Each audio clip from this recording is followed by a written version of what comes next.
Yo, what up, a-holes? Thank you for tuning into the Holistic A-Hole podcast. My name is Erik Levi, and I'm the Holistic A-Hole, the mommy blogger with balls, the inconvenient truth of health. Thank you for tuning in here to episode number 99. 99. We got 99 shows, but ain't one. What is that? I don't know. What have we not been? We have not been wrong about anything on this podcast. Yeah, for sure. 99 episodes in the books, or soon to be in the books, and all of them a raging success. I'm going to wait till episode number 100 to reminisce about all this. 99, we're still all business. All business. And this episode is no different because today we're going to talk about maybe one of the hottest topics in all of nutrition, food, beverage, coffee. We're going to talk about coffee and some real honest thoughts by me here regarding coffee and what it's doing to people. Really? Isn't that crazy to think about? Look how much coffee people drink. Isn't it amazing? Has there ever been a time in history where people have drank? Has there ever been a time in history when people have drunk as much coffee? I still feel like it's drank. Has there ever been a time in history when people have drank? That's better. Has there ever been a time in history when people have drank more coffee than we drink now? I mean, I get it. 1980s, 1990s, 1970s, 1960s, 1950s, people were always drinking coffee. Was there a time when people were not drinking coffee? I feel like I've heard about coffee in books that were written in the 1800s. You know, Dostoevsky, his, what was that book, the famous one? Something about killing some guy in Russia who just killed an old lady. I think he killed a couple people. No, he killed that old lady, and then nobody knew. He just got away with it. And then, it's on the tip of my tongue. You probably know exactly what it is, don't you, a-holes? I know it's killing me too. You can just tweet it to me. Tweet at me the answer at Holistic A-Hole. Even if you're listening to this a year from now, it'll be fun. Just tweet it at me at Holistic A-Hole. The name of the book, Crime and Punishment. Boom, that's it. Either way, coffee's been around for a long time. And you look at how much coffee people drink nowadays, and it's astounding. I mean, first of all, there's a Starbucks on literally every corner. And if there's not a Starbucks on the corner, there's at least a restaurant or bakery or bar or gas station or whatever that sells coffee. So coffee is everywhere, and definitely like walking around, people are all drinking and holding a coffee in their hand. You know, you can't walk an inch in New York City without running into somebody who's holding a coffee, an iced coffee, one of those two. I think those are really the only options for coffee, unless there's a lukewarm coffee I'm not aware of. It's either hot coffee or iced coffee. Personally, I like the iced coffees. You know, I'm gonna really throw some shade at coffee in this podcast. But let me be fully transparent. I love coffee. I don't drink it every day, but especially in the summertime, I love a good iced coffee. And I'm a full-on coffee snob. You know, when I years ago was drinking a lot of coffee when I worked in an office and was just completely miserable. Little corresponding there between feeling miserable and drinking a lot of coffee. I was drinking a lot of coffee. I was working in an office. I hated it. I was working in a healthcare office. It was just the most miserable atmosphere. I think anytime you work a 9-to-5 job, more times than not, you're just miserable. Most people are miserable in their workplaces. Get the paycheck, but it kills you, you know? But there's nothing I enjoyed more than getting to the office and just pouring myself, a cup of this garbage work lunchroom packaged coffee shit that you brew in a coffee pot. And that, by the way, hasn't been cleaned since 1987. About the same time the stock market crashed, some guy was filling the coffee pot and then lost his job in that office because of the recession. He was the only guy who cleaned the coffee pot, and then from that point, nobody's cleaned the coffee pot. And it's just, that's part of the flavor of that coffee. It adds more of that just charcoal, fucking viscous motor oil bullshit that you make in your office. But I was drinking that stuff, man. But now, you better believe I'm a full-on coffee snob. Years ago, I should also say too, on top of the shit coffee, I was also drinking McDonald's coffee,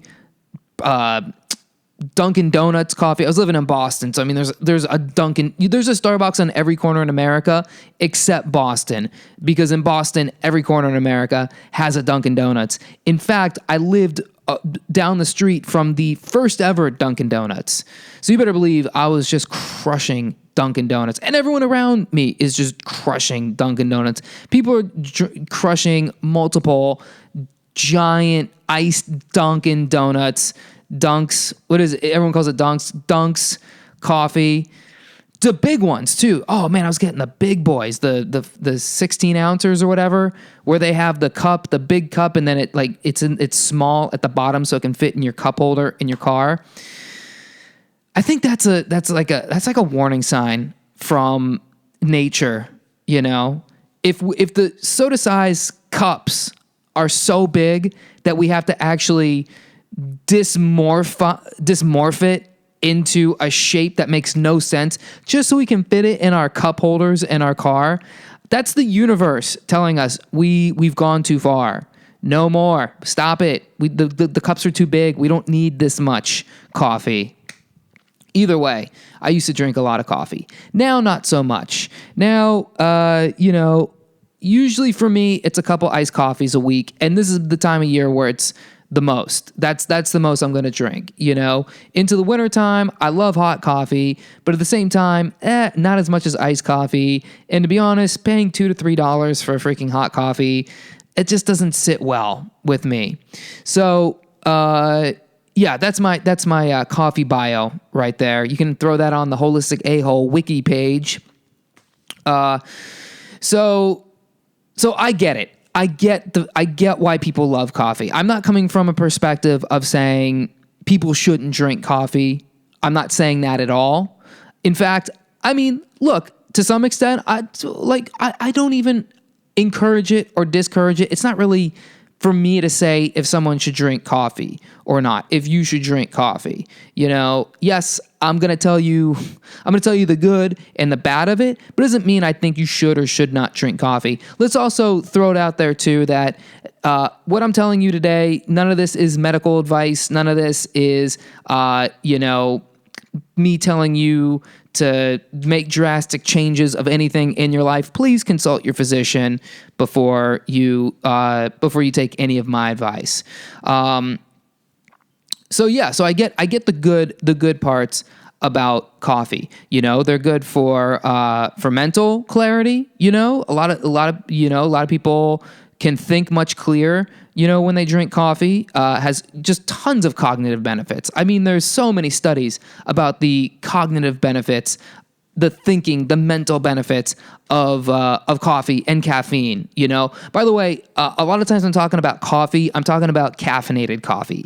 Decaf, I mean, I feel like that's a whole other world. And let's be honest, not a lot of people are in that world. Maybe you are, that's great. But what I'm talking about today is full-on caffeinated coffee. Well, there you go.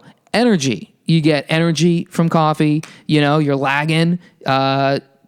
Drink coffee. People wake up first thing in the morning. What do? Coffee. So, people need it to wake up.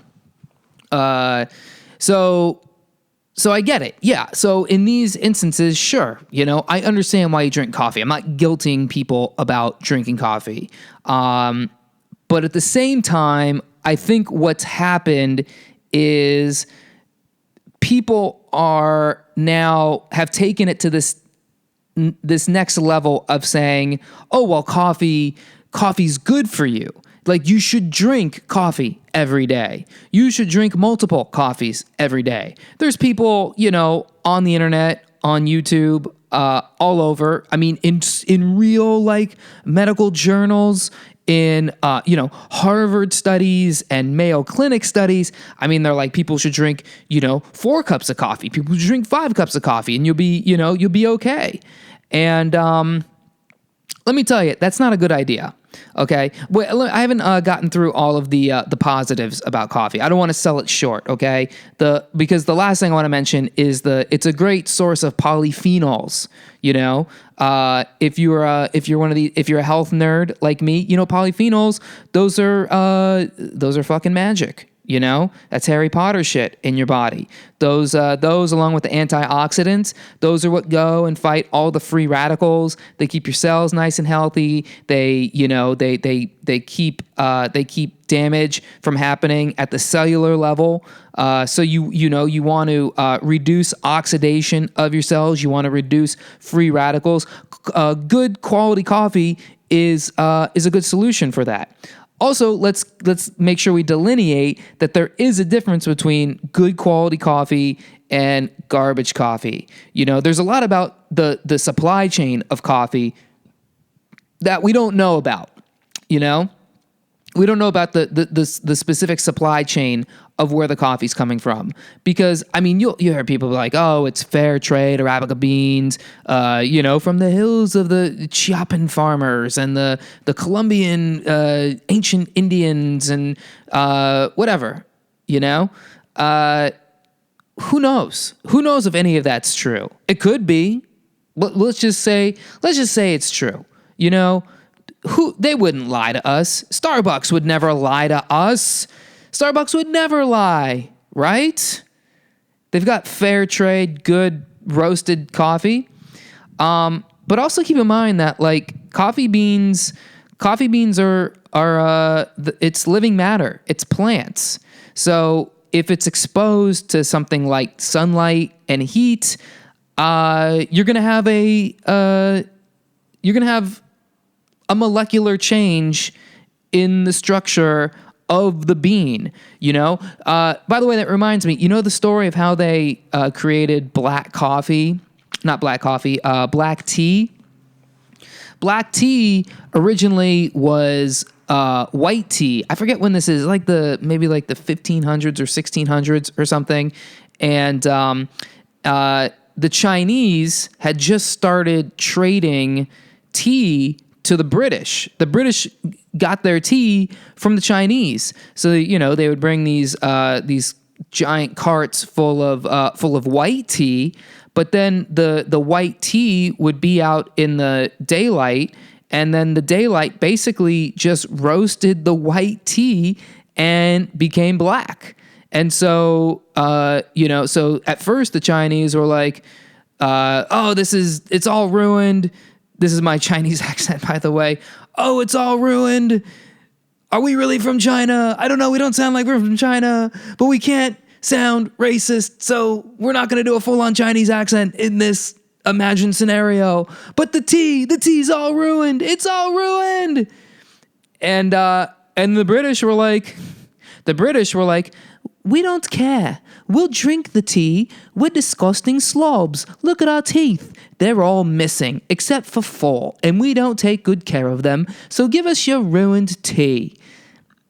And then they brewed the black tea, and it all worked out. So how do we know that same thing is not happening to the beans, the coffee beans? The coffee beans could be, it hits the heat, the light starts to oxidize. You get oxidation in the things that you put in your body, you're going to get oxidation in your body. Again, you don't want oxidation in your body. That's like, that's like the rust of your cells. You need to get antioxidants. Basically, you're rusting out. You're damaging your cells. You're creating free radicals. Free radicals eat away at the cells. Again, this is a hypothetical scenario. I have no proof that this is happening, but I'm just, being real. How many times do you go to the store and you want to buy fruit? And you go and you're looking around maybe at the plums, maybe at the bananas, and not all the bananas look good. Some of them do, but a lot of them are just like, they're gross. They're like black spots, and some of them might be liquid or whatever. Not all those bananas were grown and treated the same. Same thing with anything, any produce or vegetable or fruit or bean you pick. There's going to be some that are not grown right, some of them that don't have good genetics, and some that just break down from aging, from oxidation, from heat, from light, whatever it is. So my point with all this is, even if you're drinking good coffee, you might be drinking oxidized coffee. You might be drinking coffee that's putting, I think, what do they call them? Aflatoxins. This is the stuff that gets on like peanut butter. I think coffee gets the same stuff. Basically you're taking in more toxic material, more burden on your immune system, more burden on your endocrine system. Which we're going to get into right now. So, okay. So, boom, there you go. So we just kind of bridged we really bridged it from the polyphenols and the antioxidants into the bad side of coffee. So let's start with this. A huge misunderstanding about coffee, especially people who drink coffee in the morning, is that people say, oh, well, I have to drink something in the morning, so I drink coffee. And they believe that coffee is actually hydrating. But the fact is it's not. It's doing the exact opposite. Coffee is a diuretic. Coffee is dehydrating. Your kidneys basically are absorbing water to make piss and piss it all out. So you're actually dehydrating yourself when you drink water. Dehydration is a huge problem here, especially in America, especially when it comes to how bad so much of how many diseases and proliferation of illnesses, of people getting the colds, the flus, just people sick all the time, autoimmune diseases, bone problems, muscle problems, depression, even like the cancer and the diabetes and all this stuff. A lot of it stems from poor hydration. A lot of people are just not drinking enough water, and then they're doubling down on that by drinking diuretics like coffee, like soda, like juice, smoothies. I mean, all this stuff. If you're not drinking water, you're not hydrating yourself. If you're not hydrating yourself, then you're not allowing your body to work right. Your body needs hydration so it can do things, Your body just doesn't magically work just because, you snap your fingers and it's just going to work like that every day. If you treat it like shit, if you don't give it the water it needs, it's not going to be able to do stuff. It needs water for digestion, People are just suffering so much in this country from digestive issues. Your body uses so much water to digest. It uses so much water to think. Your blood has interstitial fluid in it. You need water to keep your brain hydrated, to keep yourself thinking right. You need water for your liver to work right. You need water for your kidneys to work right. You need water from all of your detoxifying glands and systems and pathways. You need water to make white blood cells. You need water for your immune system. You need water for your body is made from 80% water or something like that. How can I not know this? 80 or 90 or something percent water. You need freaking water for your body. And anytime you're drinking a diuretic, you're not only not getting water, but you're forcing your body to use more water that it already doesn't have enough of. And so you're sacrificing the functioning of other parts of your body that are chronically plaguing you, most likely at the moment. So if you're not getting enough water and then you're doubling down and drinking diuretics, you're suffering from dehydration and your body's suffering. And coffee's it's a huge problem with coffee. So here's another problem. Okay. When you drink coffee, what you're doing is you're stressing your adrenal system. Okay. So the funny thing is a lot of people drink coffee because they're tired. People drink coffee for energy. People drink coffee for the pick me up. And that's absolutely, why you should drink coffee, and I don't think if you drank coffee infrequently, maybe you have a couple a week, maybe you have a couple a month, maybe you just drink it from time to time. Maybe it's like more of a social thing, like you meet people for coffee, but it's not part of your daily routine. I think that's okay. But it's the chronic drinking of it. And here's why it's a problem. Because what happens when you drink coffee and you get the caffeine, it stimulates your adrenal glands.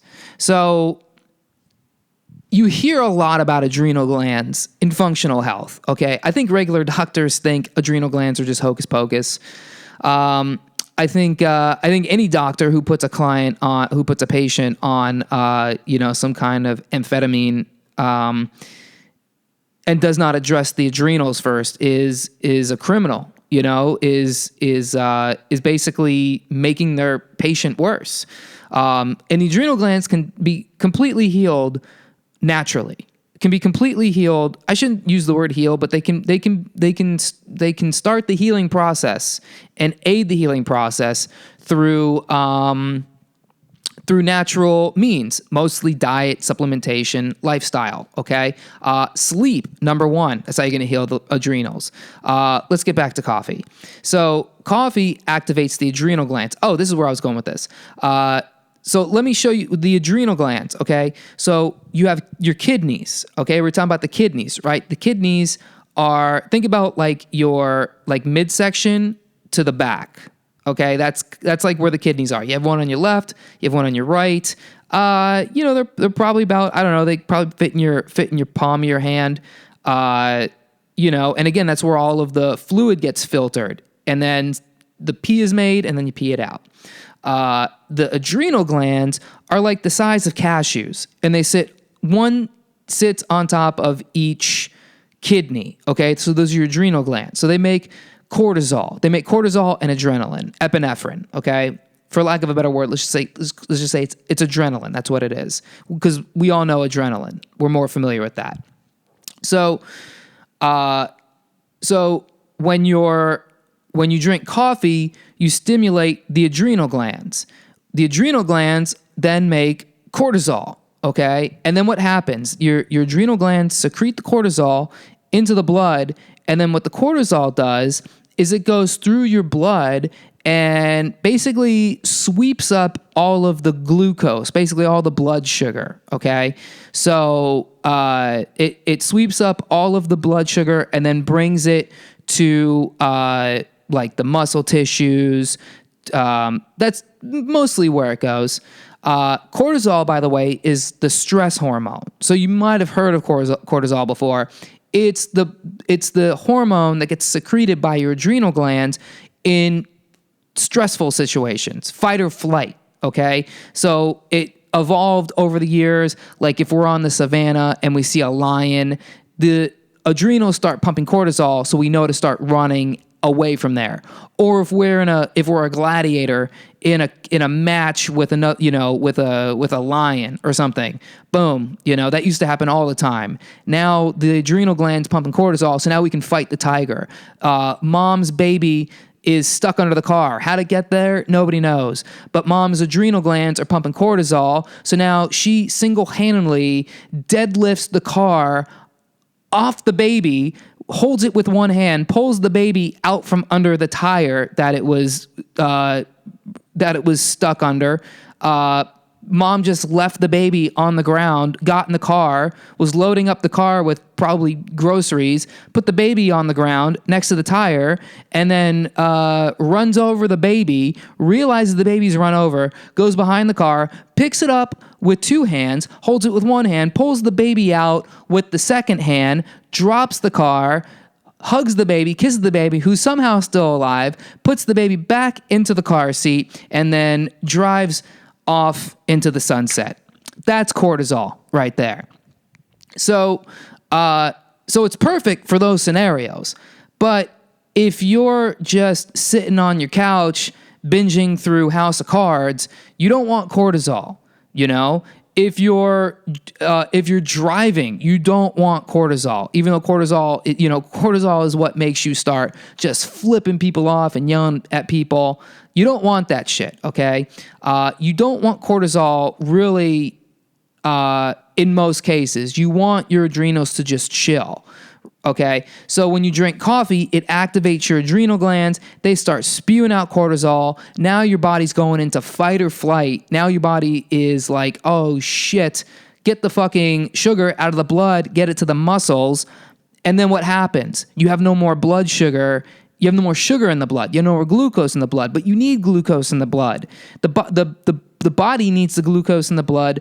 The brain, the hypothalamus, realizes there's no glucose in the blood. So then it's instructing the liver to dump its stored glycogen. Glycogen is the blood sugar, the glucose that gets stored in the liver for situations just like this. When there's no more blood sugar, body needs blood sugar, brain tells liver, dump sugar into the blood. Liver says, you got it, brain, converts glycogen into glucose, and now the blood sugar is back in the blood, and more so than it was before. Now you have spiked blood sugar. This is diabetes.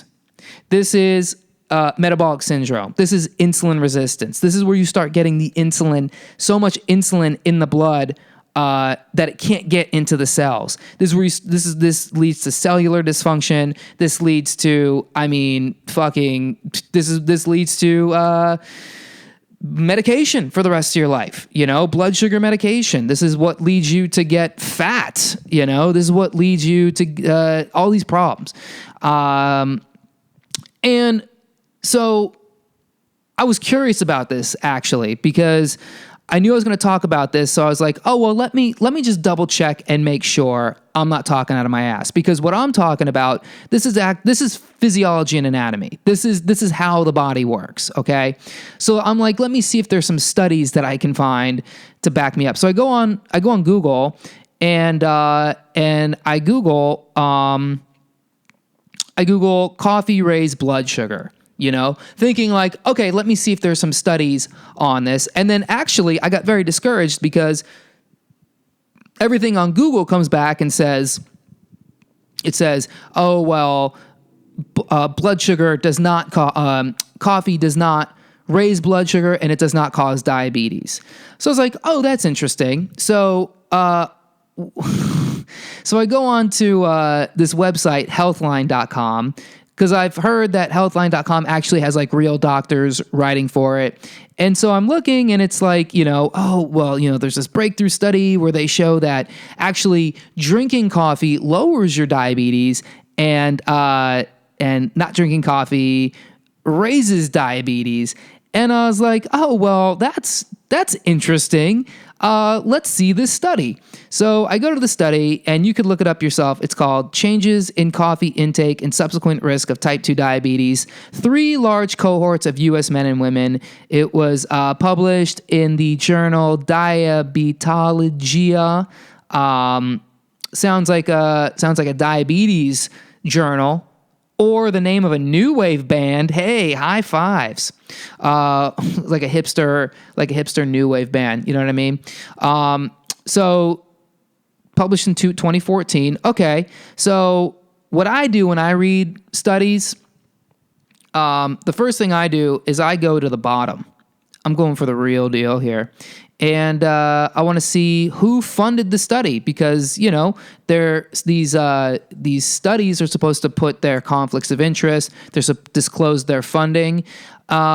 This one got funding from research grants from the National Institute of Health. Oh, that's fantastic. Another one from the American Heart Association. That's very nice of the American Heart Association.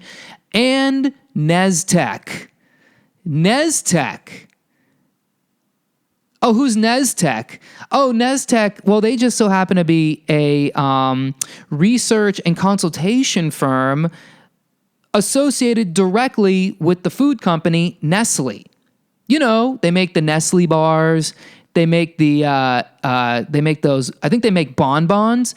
Oh, and they make Nescafe coffee makers with the little coffee pods that are, in basically almost every 21st century office and, a lot of people's homes. And, it saved a lot of money, people not having to go to Starbucks because they can make coffee right in their Nescafe home coffee maker, which is great because according to the company that makes that coffee maker, drinking coffee from said coffee maker actually lowers the risk of type 2 diabetes. Ain't that something? What a coincidence. So according to, healthline.com, drink all the coffee you can because they cited a study that was written by the good folks at Nestle who make the Nescafe coffee machines that drinking coffee is good for you or it does not cause diabetes. Same thing with the Mayo Clinic. Mayo Clinic, just as a quick little blurb, says you're stupid if you think coffee is causes type 2 diabetes. So don't bother with the actual science. Just go off of what Google brings up in the search results. Because when has Google ever been biased? So I'm giving you the information, and you can do whatever you want with it. I'm just gonna be honest with you, because you guys are the real a-holes, and I'm the holistic a-hole, and I feel a responsibility to not lead you a-holes astray. So this is the real deal. One last thing I want to mention here about coffee, because the battery in my recorder is going to die, and it's going to really suck if I don't get this one recorded. We're talking about the adrenals. Now, the adrenals lead to the blood sugar problems, okay? But that's not all. They also lead to problems with your hormones. The hormone endocrine system is a real complicated system, and we don't have the time in this episode to get into all of it. But just know, if your adrenals are screwed, it's going to affect things like your thyroid.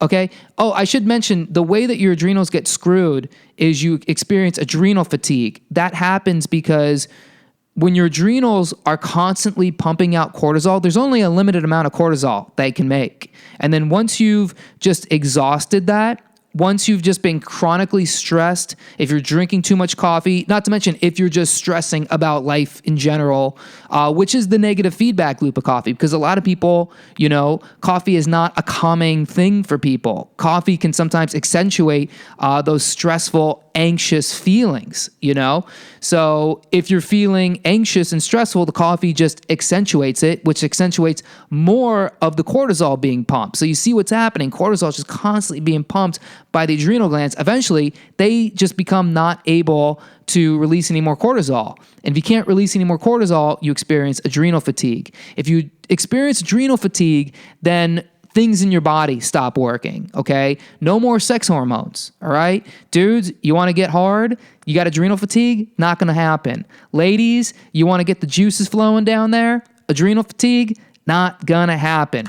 Also, adrenal fatigue, ladies, gonna make your period a lot worse. This has to do with, estrogen and copper and zinc and all these things. So not good for your sex glands. Not good if you're trying to get busy. So also thyroid. Thyroid problems you're going to experience. What does a thyroid do? Thyroid affects your metabolism. Ladies, again, a lot of you dealing with the hypothyroidism. You're dealing with the Hashimoto's. Thyroid's not working right. You're wondering why. Are you chunking up in certain areas?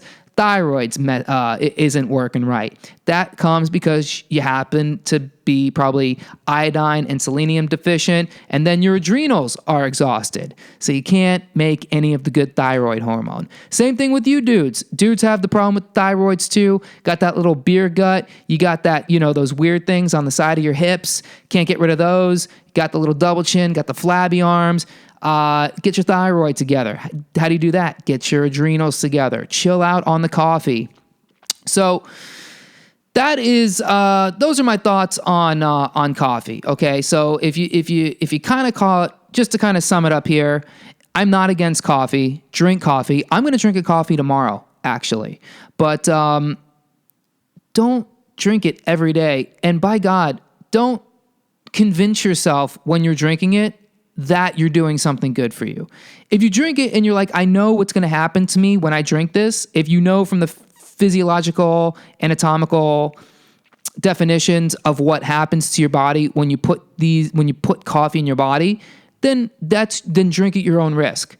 But don't drink coffee and tell yourself, this is good for me. My body's working better because of this. That has to end. Whether, I'm not telling you to drink it or not drink it. I'm not saying it's good or bad. I'm saying just be honest with yourself when you drink it. And also know that if you're drinking it at night and you're wrecking your sleep, if you're drinking it late in the day and you're wrecking your sleep, again, this is going to have really bad effects on not just your adrenals, but your brain, your whole body. Sleep is so important for your whole body. So don't sacrifice it. And coffee will completely jeopardize your sleep. So drink water. Just drink water. Just, if nothing else, just drink water. Make a habit of drinking, 2 or 3 cups of water with a little bit of salt, sea salt for iodine, in the morning. Get your thyroid going, get your digestive juices going, get your body hydrated. At least if you don't drink a lot of water for the rest of the day, at least you started right. At least you got a lot of your daily water allowance in there. And I think you're supposed to do like a gram of water or something per pound of body weight or something. Just drink a lot of water. Just drink like 6 to 12 cups of water a day. And trust me, when your adrenals start repairing themselves, when they start coming back online and working right, and you're not adrenal fatigued, you won't even need coffee. You'll just have insane amounts of energy. You won't know where it comes from, whether you're a vegan, keto, whatever you eat. As long as you're not eating processed garbage and sugar, if you're eating like a whole food diet, your energy levels are going to shoot through the roof if you substitute coffee for water. It's not going to happen initially. I know some of you have the coffee addiction and you're going to deal with some withdrawals because caffeine's a drug. It's a stimulant, so it's going to come with some withdrawal symptoms. But once you get over that hump, you're going to have insane amounts of energy. So that's the skinny on coffee. You guys, thank you again for listening. I really appreciate the support, the love, the shares, the pics, the kind words you guys are giving back to me. Please go on to Facebook, join the Holistic A-Holes Facebook group. That's where all this discussion goes down online. Head over to iTunes, leave the podcast a 5-star review. Subscribe if you have not yet subscribed. And find me on the socials, Facebook, Instagram, Twitter, all Holistic A-Hole. And keep listening. Thank you guys so much. Love you. Let me know what you think of the podcast. And I'll catch you on the next one. Peace.